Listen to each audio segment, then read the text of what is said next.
Hello, good evening mga kanani at tatay. Welcome back to my YouTube channel. Ayan po, nakabili po ako mga kanani at tatay ng live tilapia. So, malinis na po yan at fresh. Inislice na po natin ang magkabilang bahagi ng tilapia. At ito po ang gagamitin nating ingredients. Black pepper powder, seasoning powder, siling green or siling panigang, luya, sibuyas, garlic, at ito naman po ang dahon ng sibuyas. At ito na po ang iniready nating steamer na may sapin na foil para hindi po tumulo ang katas ng tilapia sa ating rice. So, ayan po, at bubudburan na po natin ng seasoning powder ang buong tilapia. Paikot po yan mga kananay at tatay. Pero kung ayaw nyo po ng seasoning powder at gusto nyo po ay salt lang, pwede naman. Pwede rin naman po ninyong pagsamahin ang salt kung gusto nyo po ng salt at gusto nyo rin po ng seasoning powder. Basta tansyahin nyo lang po yung paglalagay para hindi lang po ito umalat. Yun po mga kananay at tatay. At pagkatapos po nating malagyan lahat ng isda ng seasoning powder or salt or both na inilagay po ninyo, saka po natin salpakan ng mga another ingredients sa loob ng tiyan tulad po nung siling panigang, ayan po, at saka garlic. Tapos lalagyan pa natin ng onion. At syempre lalagyan din natin ito ng ginger, yung luya. Para po mabango, hindi po malangsa, at malinamnam po ito mga kananay at tatay. Lalo na, nabili natin ito ng buhay. So, napakasarap po talaga nito, manamis. Kaya bagay po ang luto nito ay steam. Opo, steam po ang lutuin natin ngayong gabi. In-steam na tilapia. Ayan. Kung mapapansin po ninyo, naglagay po ako ng luya sa bawat inislice natin sa bahagi ng katawan ng tilapia. Nagsiksik po ako ng luya at saka garlic para po mas malinamnam lalo ang laman ng tilapia pag ito po ay kinain ninyo. Super yummy po talaga to. Talaga po mga kananay at tatay. Yun nga lang, mabusisi lang po ito mga kananay at tatay. Syempre, wala namang mabusi-busisi dito. O wala naman pong mahirap at madali kapag kamahal ninyo ang ginagawa ninyo o gusto po ninyo ang ginagawa ninyo. Basta pag magluluto po tayo o magpre-prepara ng ating bawat lulutuing pagkain para sa ating pamilya, syempre laging happy ka lang. Happy lang po talaga. Iyan po ang isa sa pinaka magandang ingredients sa ating pagluluto, yung masaya ka habang nagluluto.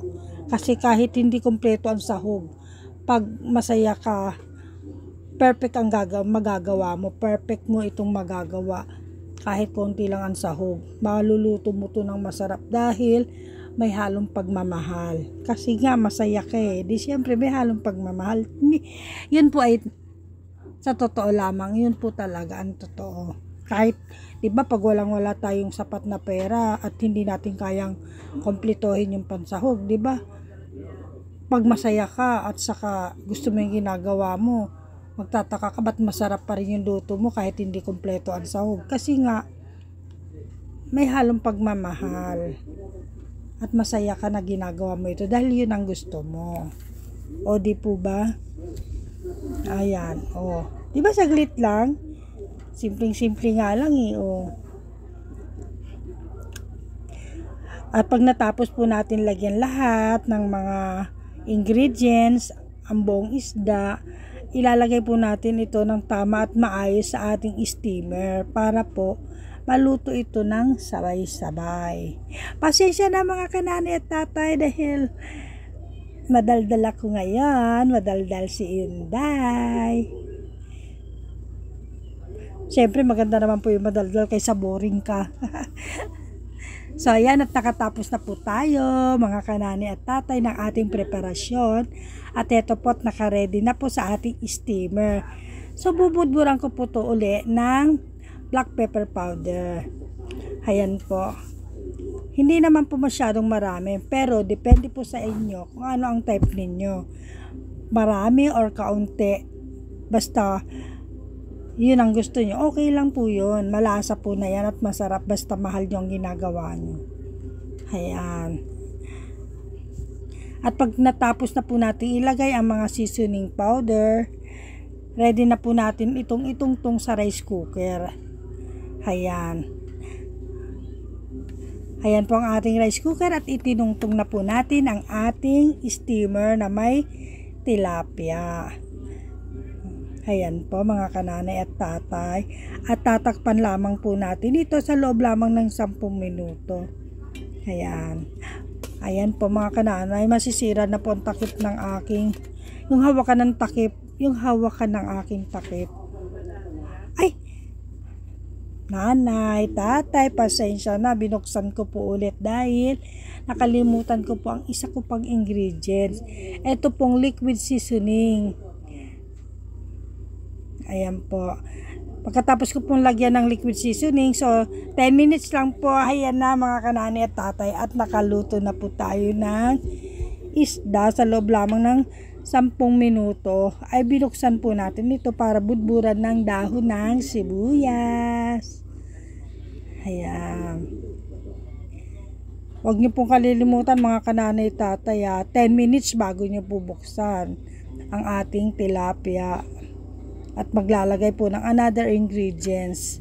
At may naiwan pa po akong in-slice na green chili at itutungtong po natin din dito sa ibabaw. Ayan po. Sarap po niyan. At maglalagay din po ako ng isang buong siling green. Siyempre, alam mo naman si Inday, mahilig maggata ng sili. Ayan, naglagay na po tayo mga kanani at tatay. Sarap po niyan pag naluto. Siyempre, tatakpan uli po natin ito hanggang sa ito po ay maluto. Kasabay po niyan ang ating kanin. Ayan po, at binuksan ko uli. Luto na po yan. Pero hindi natin hahanguin hanggat hindi luto ang kanin. Yun lang po mga kanani at tatay. Sarap! Yummy! So, ayan na po ang ating natapos na in-steam na tilapia. Ayan na po. Sana po ay maibigan ninyo mga kanani at tatay ang aking munting lutuin sa gabing ito.